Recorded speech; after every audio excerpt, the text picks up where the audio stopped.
Hey guys, and welcome back to a brand new video here on the channel. So today we are going to be ending a 100% walkthrough or 100% item walkthrough of the Ashes of Ariandel DLC for Dark Souls 3. So today we are going to do the final part, which is from the Snowy Mountain Pass bonfire all the way until the chapel again and defeating the final boss of the DLC. So yeah guys, starting off here, although this place kind of looks semi-big, confusing and all that, there's actually not too many items around here. So the first one is these 10 Prism Stones over here, which is pretty much straight ahead from the bonfire. The next item is going to be up this hill. You can technically get it if you go underneath and then round to the left, but it seems a bit quicker like this. So we're going to go over here, stick into the cliff to the left until we can hop off and pick up the follower shield. So just head around this cliff, stick to the right hand side wall for the next item, which is going to be in this small cave. I completely forgot to clear these enemies out because I didn't really see them when I was clearing the area out, so I apologise for that. But yeah, anyway, the next item is going to be directly ahead behind this tree, which will be a Titanite Chunk. We really don't get many Titanite Chunks. I think we get more slabs than chunks in this DLC. But anyway, so to continue, we're going to go up past the right hand side of the bell, and then we're going to take another right to come down here.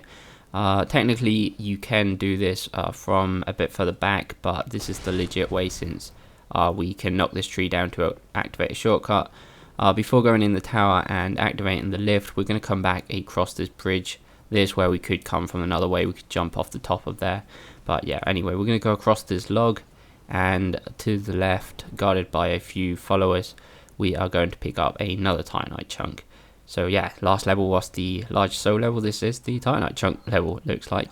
Anyway, from here we can go back to the bonfire by taking that elevator down, and yeah, we're back at the start. So let's go back to where we was, which is up the hill, and then take another right. It was just the quickest way to get there. Just stick to the right. Here's the bell one more time, and yeah, we're gonna stick to the right of the bell. And this time what we're going to do is, before advancing through the level, which would be taking a left just up this hill here, we're going to go straight.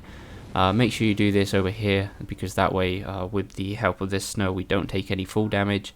Down here we are back in Souls land by the looks of things. At least they're not large souls, and they're fairly decent souls. Well, you know, they're not large souls of lost travelers or whatever the hell they're called. Anyway, yeah, 3 souls just there. But the important item over here is going to be in this cave, which is guarded by a big Millwood soldier. He is guarding the Earth Seeker, which is one of the cooler weapons of the DLC. We showed you how to get that in a separate video anyway.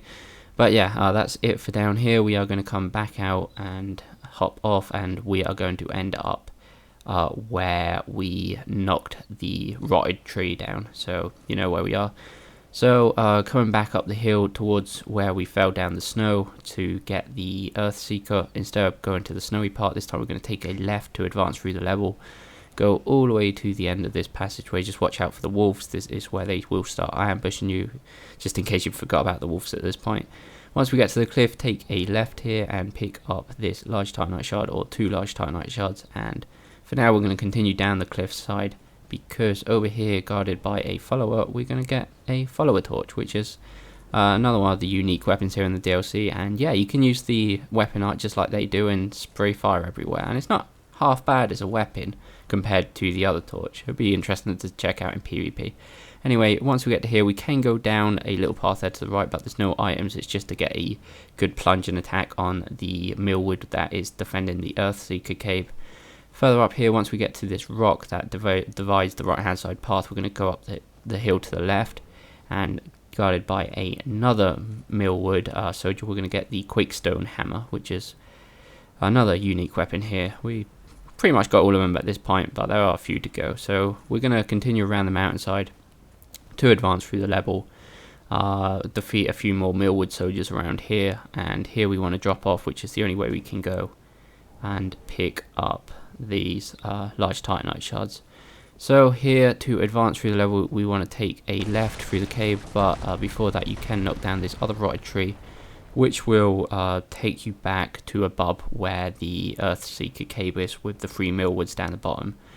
So yeah, so like I said, to advance we got to go through that cave, but yeah, it's worth your time coming over here and checking out the views. I know it gets a bit off topic here in the item walkthrough, but I just thought it'd be really cool. And There's an item down there, as you can see. I'm not sure if you can see it in that on that bridge above where we fight the optional boss, and that's probably the hardest kind of hidden item we get on the DLC, but we'll be getting that very soon, because I know a lot of people, if they've got anything left in the DLC, it's probably that item. So we're going to come to this massive great room full of these like mosquito type enemies. This really is Bloodborne territory now. We can pick this item up over here, which is 2 Dung Pies. Just watch out, make sure they don't do what they did to me. You should probably kill them first like an intelligent person.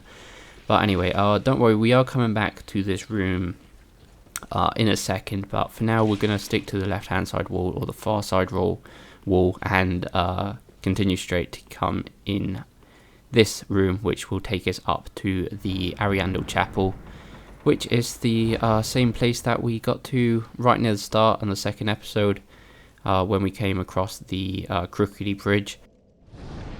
There is a reason why we came here first, and even if you're really good at the game and you have a lot of confidence in yourself that you're not going to die, there is still a reason we did that. So make sure you do that first before coming back into this massive great room. So we want to get to the bottom floor. Technically we could jump down if you really want to. It's not much of a big deal, but the legit way is coming over here, the opposite side, and yeah, just smash that wall in while the mosquitoes is looking at that wall. And I'm sure by now there are a few messages, but yeah, this is how we legitimately get to the bottom floor of this place, whatever you want to call this place. In the middle of the room we do get a blood gem. Over here, slightly to the right in the corner, we get the Vilhelm Set, which is one of the unique armor sets in the DLC out of the 5 we can get. And over here, make sure you press this, because without doing this we will not be able to fight the boss battle later on. So after you press that lever, we want to take a left to see this pretty obvious fake wall, if you ask me. But yeah, down here we will see this crystal listed. Technically this is probably the most secreted kind of place in the DLC, though it's not exactly that hard to find that fake wall. It's like, as soon as you see it, you can see it's a fake wall. I do kind of recommend using a torch in that room, by the way. Apart from not being able to see that well, the mosquitoes do try and bleed you to death with the little maggots, kind of like in the cleansing chapel area, so that's why I've got a torch around here. So anyway, we are on our way to get that item I mentioned on the bridge that we could see from the top of that rock. So all we want to do here really is jump down the logs as whatever way possible. There's only really one way. Don't worry about items, because there's no items on the way down. So yeah, just keep dropping down on the logs until we get to the bridge. On this last one, make sure you've got enough health so you can drop off there. You don't lose too much, sorry. We get the Pyromancer's Part in Flame, which is kind of a more unique Pyromancer Flame with a unique weapon art. Make sure you're in Ember form here, because we will get invaded by a pretty important NPC. Well, not exactly an important NPC, but he will give us a pretty important spell. Which is the Floating Chaos Pyromancy, which is the one that he uses quite a bit, and it's kind of like the ones they use in Smoldering Lakes. Anyway, go back to the chapel. The reason I said to light the bonfire is because we can't really get out of that place where we fight the NPC. We need a Homeward Bone out of there. That's why they gave us 2 Homeward Bones with the Pyromancer Flame. So yeah, like I just did, you can talk to the NPC. She will give you a Frostbite Ring. Go ahead, fight the boss, blah blah blah. After the second phase you will get a Titanite Slab, and once you kill the boss completely, obviously you get her soul. There is one more thing to do before we end this series, which is go back to the Corvian settlement. And remember I said that if we talk to that NPC after we complete the game, he will give us a Titanite Slab. Well, we're going to go and do that. Like I said, he's not in his usual spot. He is just outside that building.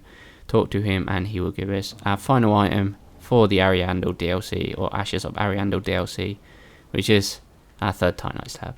So yeah guys, this was the 100% item walkthrough for Ashes of Ariandel DLC for Dark Souls 3. Hopefully you enjoyed this. Hopefully if you missed something, you can go and pick it up now. And yeah guys, if this was helpful, please go like and subscribe. Remember, you can follow me on Twitter. You can support the channel more directly on Patreon, which is much appreciated. And we'll see you next time guys.